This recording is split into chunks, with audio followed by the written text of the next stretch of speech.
कुलकर्णी का भ्रम और साईं का सच। शिरडी का शांत सा गांव।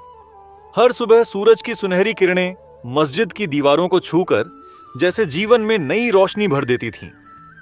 गांव वाले साईं बाबा के पास अपनी खुशियां, दुख, बीमारियां और परेशानियां लेकर आते और बाबा अपनी सादगी, प्रेम और अद्भुत धैर्य से सबका मार्गदर्शन करते। लेकिन सभी लोग बाबा के भक्त नहीं थे।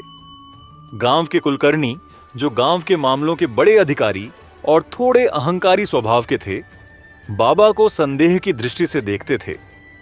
उन्हें लगता था कि बाबा कोई साधु नहीं, बल्कि लोगों को अपने चमत्कारों के जाल में फंसाकर नाम और सम्मान कमा रहे हैं। कुलकर्णी के मन में यह भी खटकता था कि गांव के लोग अब उनके पास किसी समस्या का समाधान पूछने के बजाय सीधे बाबा के पास चले जाते। यह उनकी अहम को ठेस पहुंचाता। एक दिन गांव में खबर फैल गई कि एक व्यापारी का बहुमूल्य मोती खो गया है। व्यापारी ने ढूंढने की बहुत कोशिश की, लेकिन मोती नहीं मिला। तभी किसी ने कान में फुसफुसा दिया, सुना है कल बाबा उस व्यापारी के घर के पास बैठे थे। यह बात सुनते ही कुलकर्णी के मन में जैसे आग लग गई। देखा, अब इसका सच सामने आएगा। मैंने पहले ही कहा था कि यह बाबा दिखावा करते हैं। उन्होंने गांव की पंचायत में जाकर खुलेआम आरोप लगा दिया। यह मोती साईं बाबा ने ही लिया होगा। इनका असली चेहरा अब सबके सामने आएगा। गांव में खुसर पुसर शुरू हो गई। भक्तों को यह सुनकर दुख हुआ, पर वे जानते थे कि बाबा निर्दोष हैं। बाबा स्वयं इस पर मौन रहे, बस हल्की मुस्कान के साथ बोले, अल्लाह मालिक है, सब सच सामने आ जाएगा। अगले ही दिन एक छोटी सी लड़की दौड़ती हुई आई। उसके हाथ में वही मोती था। अरे, ये तो मोती है! व्यापारी चौंका। लड़की ने मासूमियत से बताया, कल मैंने इसे रास्ते में चमकता देखा था तो खेल खेल में उठा लिया, घर आकर रख दिया। फिर मां ने कहा, इसे मालिक को लौटा दो। पूरा गांव समझ गया कि बाबा निर्दोष थे। कुलकर्णी के चेहरे पर शर्म का रंग आ गया, लेकिन उनका अहंकार अभी भी टूटा नहीं। एक बार आरोप गलत हो गया तो क्या, मैं साबित करूंगा कि बाबा कोई संत नहीं। कुछ दिन बाद गांव में अनाज का संकट आ गया। फसल खराब हो गई थी और भंडार खाली हो रहे थे। बाबा अपने चूल्हे पर लगातार खिचड़ी पकाकर गांव वालों को बांटते रहे। कुलकर्णी ने सोचा, जरूर इन अनाज के बोरे कहीं से चोरी किए गए हैं। मैं इस बार इनका सच सबको दिखा दूंगा। वह रात में मस्जिद के पास छुप गया। उसने देखा कि बाबा एक अनाज का बोरा उठा रहे हैं, लेकिन बोरा जमीन से नहीं, पास के कुएं से निकाला गया था।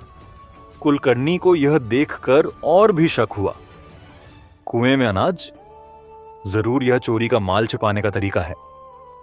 अगले दिन उसने पंचायत में फिर आरोप लगाया, बाबा ने चोरी का अनाज कुएं में छुपा रखा है। गांव वाले बाबा के साथ कुएं के पास पहुंचे। बाबा ने स्वयं बोरा बाहर निकाला, लेकिन जैसे ही बोरा खोला गया, उसमें गेहूं नहीं, बल्कि पुराने कपड़े और चादरें थीं।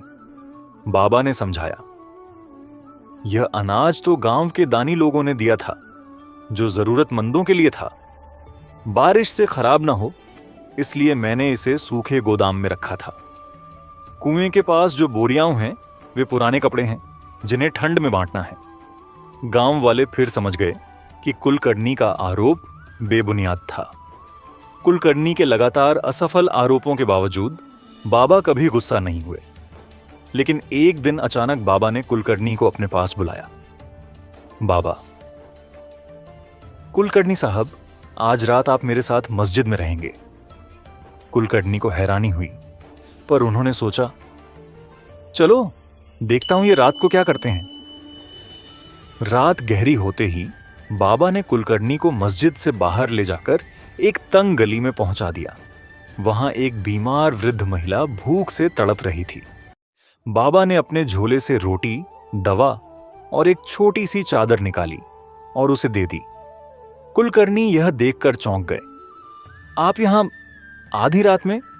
बाबा ने शांत स्वर में कहा, कुलकर्णी साहब, आप मुझ पर आरोप इसलिए लगाते हैं क्योंकि आपने मेरा काम देखा नहीं, केवल सुनी सुनाई बातों पर भरोसा किया। मैं तो बस वही करता हूं जो अल्लाह मुझे करने को कहता है। उस पल कुलकर्णी के भीतर जैसे कुछ टूट गया।